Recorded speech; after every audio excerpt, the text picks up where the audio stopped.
चलिए ध्यान दीजिएगा, पिछले क्लास में ऑक्सी अम्ल देख रहे थे। तो ऑक्सी अम्ल जो होता है आपको डाला गया है ऑक्सी अम्ल जो 3 वर्ग से लिए गए हैं। ऑक्सी अम्ल देखिए, ध्यान दीजिएगा ऑक्सी अम्ल कैसे लेते हैं। X और OH होता है, क्या है X और OH, और X के साथ OH होना अति आवश्यक है। अगर आप X लेते हैं तो X जो होता है 15 वर्ग से होता है, 16 वर्ग से होता है और 17 ग्रुप से होता है, 15, 16 और 17 ग्रुप से। तो ये 15, 16 और 17 ग्रुप के ही एलिमेंट जो होते हैं क्या तैयार करते हैं, ऑक्सी अम्ल क्या करते हैं, ऑक्सी एसिड तैयार करते हैं।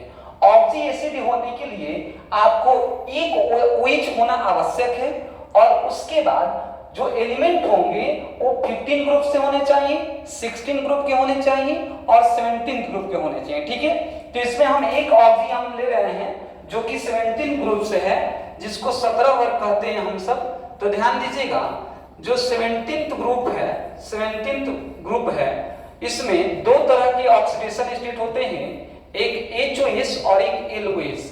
HOS जो होता है ये +7 और +5 होते हैं, और LOS जो होता है +3 और +1 होता है।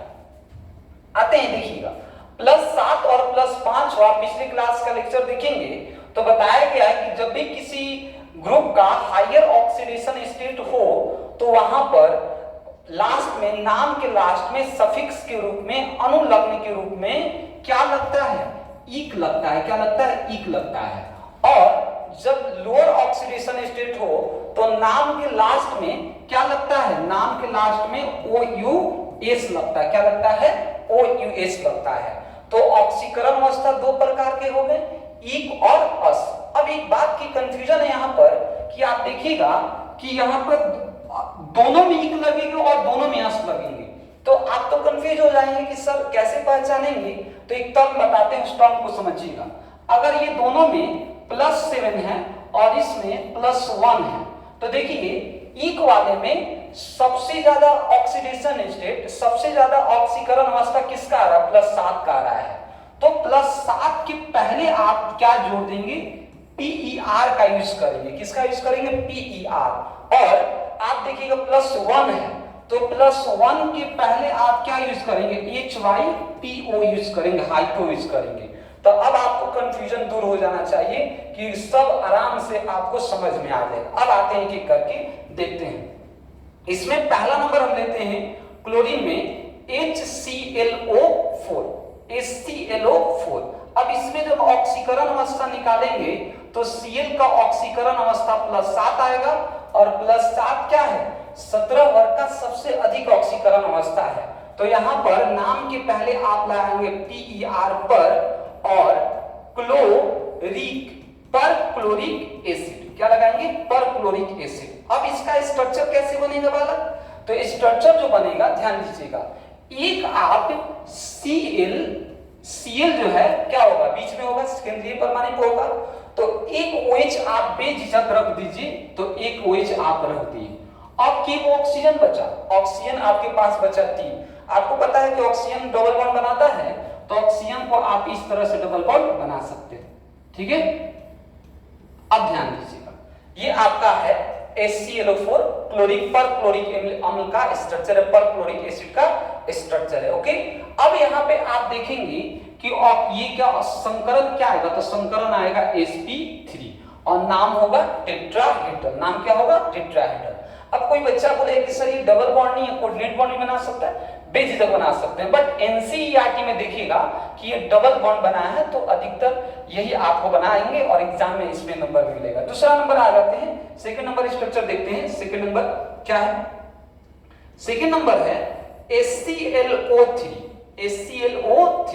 HCl3 में Cl है, और Cl का ऑक्सीकरण अवस्था आएगा क्या, +5 आएगा। क्या आएगा, +5 आएगा। अगर +5 आ रहा है तो आप इसको बोलोगे क्या, क्लोरिक एसिड। कौन सा एसिड, क्लोरिक एसिड। ठीक है, और इसका स्ट्रक्चर जब आप बनाएंगे तो आपको पता है कि एक लोन पेयर आएगा, तो लोन पेयर यहाँ पे हो जाएगा, एक OH रख दीजिए, एक डबल बॉन्ड रख दीजिए और एक और डबल बॉन्ड। इसका सेम टू सेम हाइब्रिडेशन क्या होगा, sp3, और नाम हो जाएगा क्या, पिरामिडल से। कौन सा से, पिरामिडल से। आते हैं नेक्स्ट थर्ड नंबर आते हैं। थर्ड नंबर क्या है, थर्ड नंबर है HClO2, HClO2। अब यहाँ पे क्या है Cl, यहाँ पे ऑक्सीकरण अवस्था कितना +3, तो इसका नाम हुआ chlorous acid, chlorous acid, chlorous acid.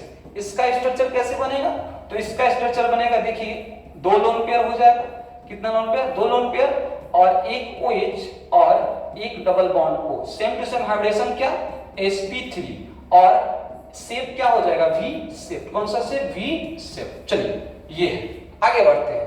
तीसरा नंबर है क्या, चौथा नंबर क्या है HClO, HClO। अब देखिए इसका ऑक्सीकरण अवस्था +1 और इसका नाम होता है हाइपो, क्या है, हाइपोक्लोरस एसिड। आते हैं हाइपोक्लोरस एसिड में क्या है Cl और यहाँ पे क्या हो जाएगा OH और कितना लोन पेयर, 3 लोन पेयर, कितना लोन पेयर, 3 लोन पेयर। आते हैं बात को, ये क्या है, अब इसका स्ट्रक्चर नहीं कर सकते हैं आप, तो आप इसका हाइब्रिडेशन कर सकते हैं, क्या होता है sp3, क्या होता है sp3। अब इसमें आते हैं इंपॉर्टेंट पॉइंट, ये तो आपको स्ट्रक्चर आना चाहिए। अगर आपसे एग्जामिनर यहाँ पे पूछ दे कि बताइए एसिडिक स्ट्रेंथ का ऑर्डर क्या होगा, किसमें, क्लोरिक एसिड में, क्लोरस एसिड में, परक्लोरिक एसिड में, तो आप एक महत्वपूर्ण पॉइंट, इंपॉर्टेंट पॉइंट याद रखिएगा, क्या होता है, ध्यान दीजिएगा, होता है acidic strength directly proportional to oxidation state. ये आपको बताया होंगे क्लास में, एसिडिक स्ट्रेंथ मतलब अम्लीय सामर्थ्य किससे समानुपाती होता है, ऑक्सीकरण अवस्था के समानुपाती होता है। मतलब जैसे जैसे ऑक्सीडेशन स्टेट बढ़ेगा वैसे वैसे एसिडिक स्ट्रेंथ भी बढ़ेगा। कैसे, तो देखिएगा HClO4, ठीक है, HClO3, HClO2 और HClO। अब आप देखेंगे कि सब पे ऑक्सीकरण अवस्था कितना आएगा, इस पे +7 आएगा, इस पे क्या आएगा +5 आएगा, इस पे +3 आएगा और इस पे क्या आएगा +1 आएगा। ठीक है, तो आप देख रहे हैं यहाँ पर कि एसिडिक स्ट्रेंथ क्या है, ऑक्सीडेशन स्टेट के ऑक्सीकरण अवस्था के समानुपाती है। तो ऑक्सीडेशन स्टेट जैसे जैसे बढ़ेगा वैसे वैसे एसिडिक स्ट्रेंथ भी क्या होगा, बढ़ेगा। तो देख लीजिए सबसे ज्यादा एसिडिक स्ट्रेंथ किसका होगा, सबसे ज्यादा एसिडिक स्ट्रेंथ होगा HClO4 का, अगला क्या होगा HClO3 का, अगला क्या होगा HClO2 का। तो ये आप आंसर याद रखिएगा, ठीक है। ये ऑक्सी अम्ल है किसका, क्लोरीन का। अब इसी तरह से 15 वर्ग और 16 वर्ग मतलब 15 ग्रुप और 16 ग्रुप का आप ऑक्सी अम्ल तैयार कर सकते हैं। ठीक है, मिलते हैं नेक्स्ट वीडियो के साथ।